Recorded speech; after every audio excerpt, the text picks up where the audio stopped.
জমিনে কাজ করতেছেন, ক্ষেত লাগাইতেছেন, ধান দাইতেছেন, ধান কাটতেছেন, জমিনে সেই ধরনের কাজ করতেছেন, হঠাৎ করে আল্লাহু আকবারের আজানের সময় হয়ে গেছে অথবা আজান কানে আসতেছে। আজান কানে এসে বলছে আল্লাহু আকবার, আল্লাহু আকবার, আল্লাহই বড়, আল্লাহই বড়। তোমার এখন এই মুহূর্তে তোমার ব্যবসাটা বড় না, এই মুহূর্তে তোমার চাকরিটা বড় না, তোমার দিলের বুঝাও দিল, এই মুহূর্তে আমার সব কিছুর চেয়ে আমার রবের হুকুম বড়। চাকরি ছাড়ো, চাকরির চেয়ারে আধা ঘন্টার জন্য ছেড়ে দাও, তোমার ক্ষেতের লাইন থেকে জমিন থেকে আধা ঘন্টার জন্য উঠে যাও। এখন তুমি তোমার দিলকে বুঝাও, দিল এই মুহূর্তে সবকিছু, পৃথিবীর সবকিছু পিছনে আমার রবের হুকুম সামনে। এটাই তোমাকে বুঝাতে হবে। রব দিয়ে তুমি তোমার রবের জিকির, তোমার দিলে রব রাখো, দিলের মধ্যে অন্য কিছু থাকবে না, অন্য কিছু থাকবে না, দিলে শুধু রব, শুধু রব, শুধু রব। আল্লাহ খাওয়ায়, আল্লাহ পালে, আল্লাহ মারে, আল্লাহ ইজ্জত দেয়, আল্লাহ বেইজ্জতি করে, আল্লাহর থেকে সবকিছু হয়, সবগুলি রব করে দেন। এই জন্য তোমার আমার দিলের মধ্যে রবকে রাখতে হবে। আমার ভাইরা, রবের যত বিধান আছে সমস্ত বিধানগুলি মানতে হবে রাসূল করিম সাল্লাল্লাহু আলাইহি ওয়াসাল্লামের অরিজিনাল তরিকা দিয়ে। কিছু ডুপ্লিকেট তরিকা বেরিয়েছে, ইমুকের দরবার, অমুকের দরবার, এই দরবার, সেই দরবার, ডুপ্লিকেট দরবার। যত ইবাদত আছে সমস্ত ইবাদত চলবে রাসূলের দরবারের আমল দিয়া, ঠিক কিনা কোন? নামাজ পড়লে কোনো পীরের তরিকা দিয়া না, নামাজ পড়বো কার তরিকা দিয়া? রাসূল সাল্লাল্লাহু আলাইহি ওয়াসাল্লামের শেখানো তরিকা দিয়া। নামাজের হুকুম হলো আল্লাহর, আর সিস্টেম হলো রাসূল সাল্লাল্লাহু আলাইহি ওয়াসাল্লামের। আল্লাহ রাসূল যেমনটি শিখায় গেছেন আমাদেরকে অমনটি আমাদেরকে আমল করতে হবে, ওইভাবেই আদায় করলে আল্লাহর কাছে কবুল হবে। এর ব্যতিক্রম হলে কখনোই আল্লাহর আদালতে কবুল হবে না, কখনোই হবে না। আমার ভাইরা, যত ইবাদত আছে সমস্ত ইবাদত চলবে রাসূলের তরিকা দিয়া। যদি বলেন আমার বাবার তরিকা আছে, অমুকের তরিকা আছে, অমুক হুজুরের তরিকা আছে, এই তরিকা আছে, সেই তরিকা আছে, এগুলি সব ভ্রান্ত। কোন ব্যক্তির তরিকা দিয়ে, কোন দরবারের তরিকা দিয়ে কোনো আমল চলবে না। সমস্ত আমলগুলি আল্লাহর আদালতে কবুল হতে গেলে, কবুল বানাইতে গেলে একমাত্র রবের দেওয়া হুকুমগুলি রাসূলের তরিকা দিয়ে বাস্তবায়ন করতে হবে, রাসূলের তরিকার অনুসরণ। এ আমার যুবক ভাইরা, দিল বানাও, দিল বানাও। এ জালালপুর পূর্বপাড়া ইসলাম উম্মার ভাইরা, জালালপুরের ভাইরা, সুমাশের ভাইরা, ধানসর ভাইরা, বেরতলা আশেপাশে যারা আছেন, মাইকের আওয়াজ যেখানে যাইতেছে, ভাইরা আমার, দুনিয়ার মধ্যে যত কাজ আছে, যুবক ভাইরা তোমাদের অন্তরের মধ্যে রবের আজমত ঢুকাও, রাসূলের তরিকা দিয়া ঢুকাও। তুমি তোমার জীবনটা কোথায় কাটাইতেছো, তুমি তোমার জীবনটাকে কোন দিকে ব্যয় করতেছো? যুবক ভাইরা, তুমি তোমার জীবনটাকে রবের দিকে ফিরিয়ে আনো, ফিরিয়ে আনো, রাসূলের তরিকার দিকে ফিরিয়ে আনো। গুনার কাছ থেকে জীবনকে বাঁচাও, বাঁচাও, বাঁচাও। আমাদের যুবক ভাইরা যেখানে যেখানে আনুষ্ঠানিকতা বেশি, আমাদের যুবক ভাইরা যেখানে বাজার থাকে বেশি, ওই জায়গায় ধাবিত হয়ে যায় গুনার দিকে। যুবক ভাইরা বেশি ধাবিত হইতেছে। আফসোস, আফসোস, যে সমাজ বর্তমানে বিরাজমান। আপনার আমি যদি সন্তানকে ভালোভাবে দেখভাল করতে পারি, সন্তানকে ঠিক রাখা আমাদের জন্য অনেক কঠিন বিষয় হয়ে দাঁড়াইছে। এরা বাপদাদারও চিনে না। এখন বাপদাদা কোথায় বসে আছে, চাচা কোথায় বসে আছে, বাপে নিচে বসে রয়েছে, হেসিয়ার এসে বসে, ঠিক কিনা কোন? এমন যুগ আইছে না, আইছে না, এসে গেছে। আপনি এখানে কোরআন হাদিসে কথা শুনবেন, আশেপাশে দেখবেন গুরুবার গারব, কোনো কাম নাই, ডাইনে দাঁড়ায়, ডাইনে বামে রাস্তা দাঁড়ায় দাঁড়ায় দাঁড়ায় দাঁড়ায় ডাইনে বামে কথা বলবে।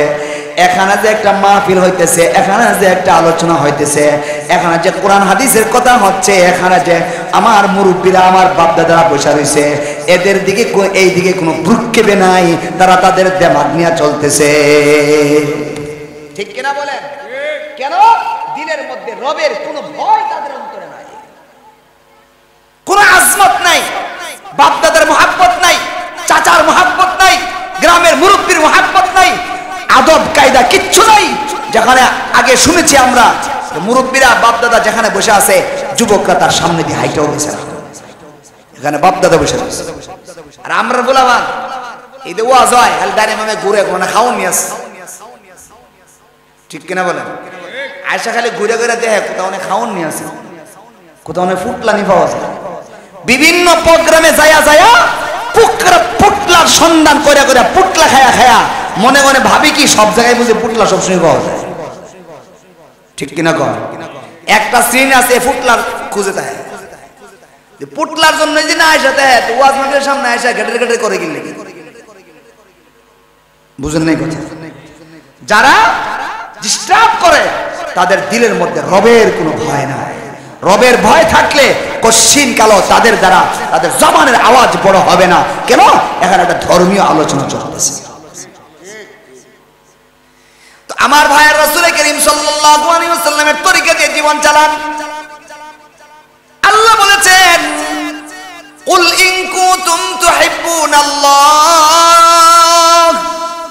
ফাত্তাবিউনি ইউহিব্বুকুমুল্লাহ ওয়া ইয়াগফির লাকুম যুনুবাকুম ওয়াল্লাহু গফুরুর রহিম।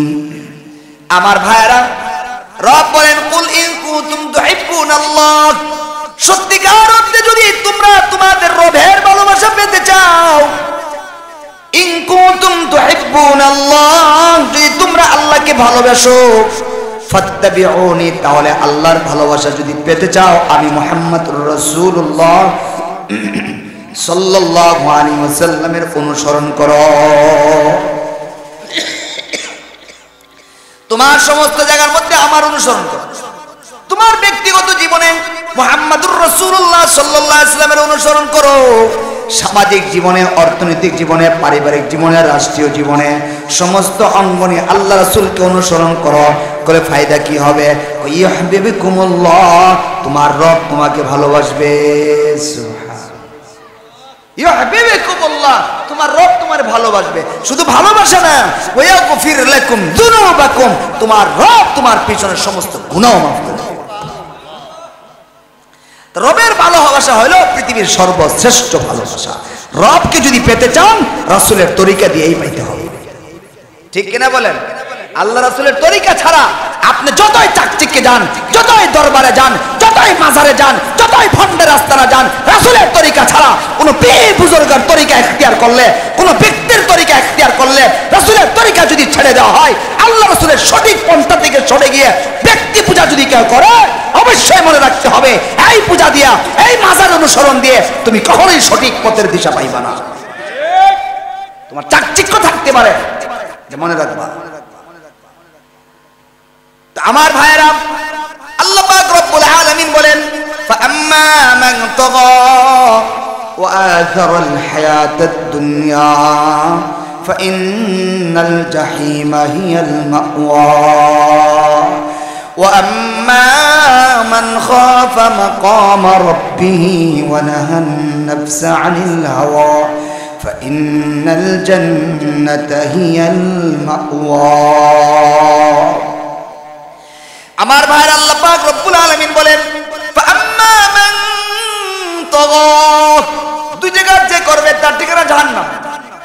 এক নম্বরে মান তাগা, যে ব্যক্তি সরকাশি করে, অহংকারী করে, অবাধ্যতা করে, আল্লাহ এবং আল্লাহ রাসূলের অবাধ্যতা করে, মান তাগা।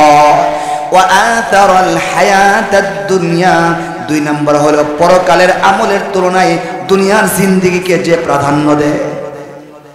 একটা হলো মান তাগা, আর আতারাল হায়াতাদ দুনিয়া।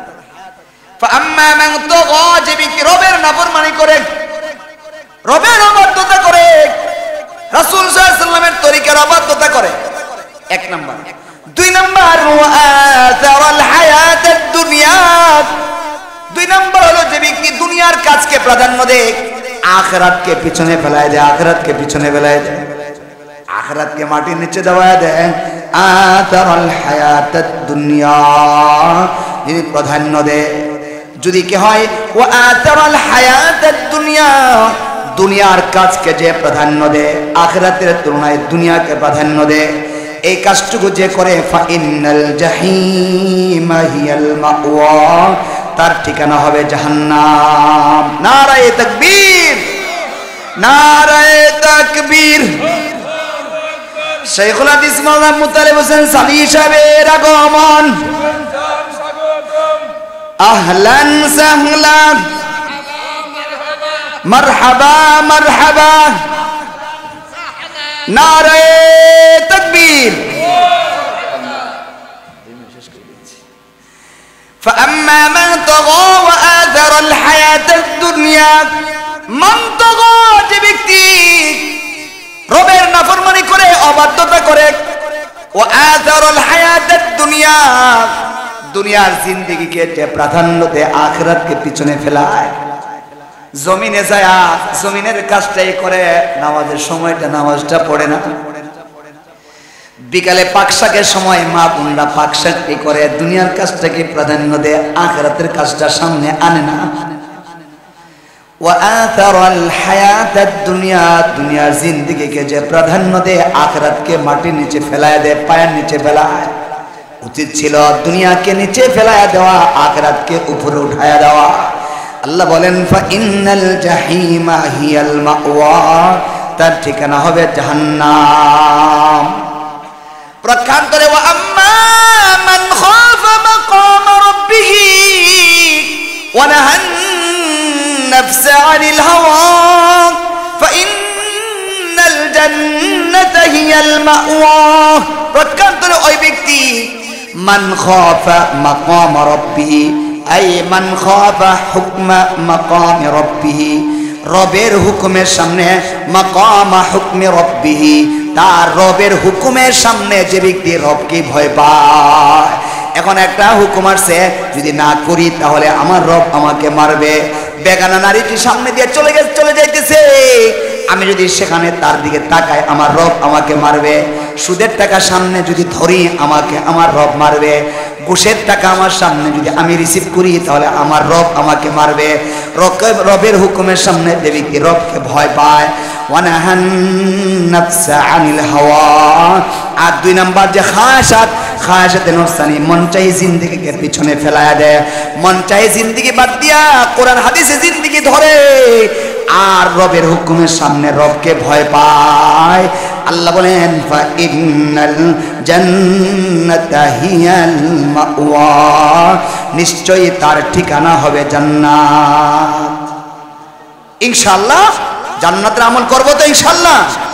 আল্লাহ আমাদের সবাইকে তৌফিক দেন, সকলে বলে আমিন।